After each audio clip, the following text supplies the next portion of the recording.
மத்தேயு 28:6. அவர் இங்கே இல்லை, தாம் சொன்னபடியே.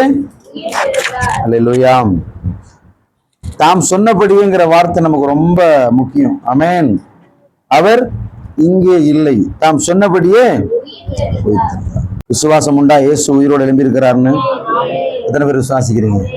இயேசு உயிரோடு எழும்பலைன்னு சொன்னா நாம் இன்னைக்கு ஆராதிச்சிருக்க முடியாது, நமக்குள்ள இயேசு இருக்க முடியாது. அல்லேலூயா. இயேசு நமக்குள் இருக்கிறார் அப்படின்னு அடையாளங்கள் என்னன்னா, சர்ப்பங்கள் எடுப்பாங்க, பிசாசுல துரத்துவாங்க, அவங்களுக்கு விரோதமா செய்வனையோ பில்லி சூனியமோ சாவுக்கு ஏதுவான எது செய்தாலும் அவங்களை என்ன செய்யாது, பழிக்காது. இப்படிப்பட்ட காரியங்கள் நமக்கு நடந்ததுனால இயேசு உயிரோடு இருக்கிறார். அல்லேலூயா. அது மாத்திரமல்ல, இயேசு செய்த அற்புதத்தை நாங்களும் செய்கிறோம். அல்லேலூயா. அப்ப அவர் உயிர் தெழுந்த அடையாளமே நாம் கிரியை செய்கிறோம். அல்லேலூயா. நாம் கிரியை செய்கிறவளா இருக்கும். ஒண்ணுல இருந்து நீங்க பெரும்பாலும் வேத வாசிப்பு குறைவானவர்களால ஒண்ணுல இருந்தே வாசிக்க கேட்போம். உங்களுக்கு புரிய வைக்க நான் வாசிக்க விரும்புகிறேன். 28:1 இருந்து. ஓய்வு நாள் முடிந்து வாரத்தின் முதலாம் நாள் விடிந்து வருகையில் மகதலேனா மரியாளும் மற்ற மரியாளும் கல்லறையை பார்க்க வந்தார்கள். அப்பொழுது பூமி மிகவும் அதிரும்படி கர்த்தருடைய தூதன் வானத்திலிருந்து இறங்கி வந்து வாசல் இருந்த கல்லை புரட்டி தள்ளி அதன் மேல் உட்கார்ந்தான். ஆமென். எல்லாம் சொன்னாங்க, எல்லாம் நினைச்சுக்கிட்டு இருந்தாங்க இயேசு உள்ளதா இருக்கிறான்னு. அவர் அங்க இல்லை. அல்லேலூயா. அவர் அங்க கல்லை திறக்கிறதுக்கு முன்னாடி அவர் போயிட்டார். அவர் அதிகாலையில் என்ன பண்ணிட்டாரு? போயிட்டார். ஆண்டவர் சொன்னபடியே வாக்கு, வேத வாக்கு நிறைவேறுது பாருங்க. அது ஒரு பெரிய, ஒரு இயற்கைக்கு அப்பாற்பட்ட காரியம். இயேசு பாருங்க அழகா சொல்லிட்டு வர்றாரு.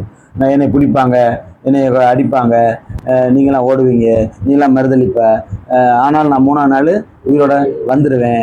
வந்த பின்னாடி உலகம் என்ன காணாது, நீங்க என்னை காணுவீங்க. இந்த மீனிங் பாருங்க, அழகான மீனிங். உலகம் என்ன? ரோமர் 6:9. மரித்தோரிலிருந்து எழுந்த கிறிஸ்து இனி மரிப்பதில்லை என்று நீங்க அறிந்திருக்கிறீங்களா? இனிமே மரிக்க மாட்டாரு. அல்லேலூயா. மரித்தோரிலிருந்து யாரு? மரித்தோர் நம்ம கிட்ட இருந்து எழும்பினாரு. நம்ம கிட்ட இருந்து எழும்பின கிறிஸ்து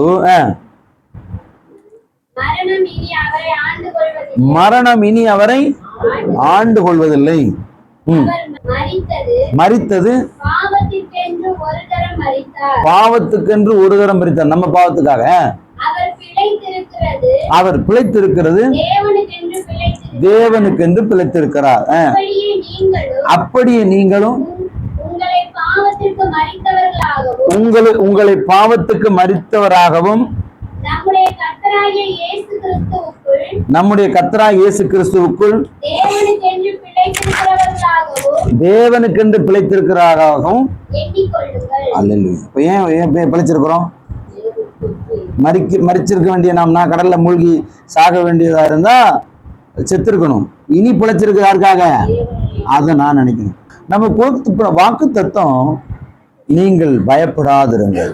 நீங்க அதாவது பாவத்துக்கு மரித்து நீதிக்கு பிழைச்சிட்டோம்னா நம்ம பயப்பட வேண்டிய அவசியம் இல்லை.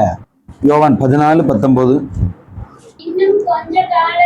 இன்னும் கொஞ்ச காலத்திலே உலகம் என்ன செய்யாது? என்னை காணாது. அல்லேலூயா. சீசர்களுக்கு தரிசனமானாரா? அதுதான் அந்த தரிசனம். இந்த வேடுகள் பாருங்க, இவ்வளவு அழகான வேடுகள். ஆண்டவர் இப்படி சொல்லிட்டு உலகம் காணாது, நீங்களும் என்னை. இப்ப உலகம் அவரை பார்க்கல, ஆனா தேவ பிள்ளைகள் தரிசனமானார்.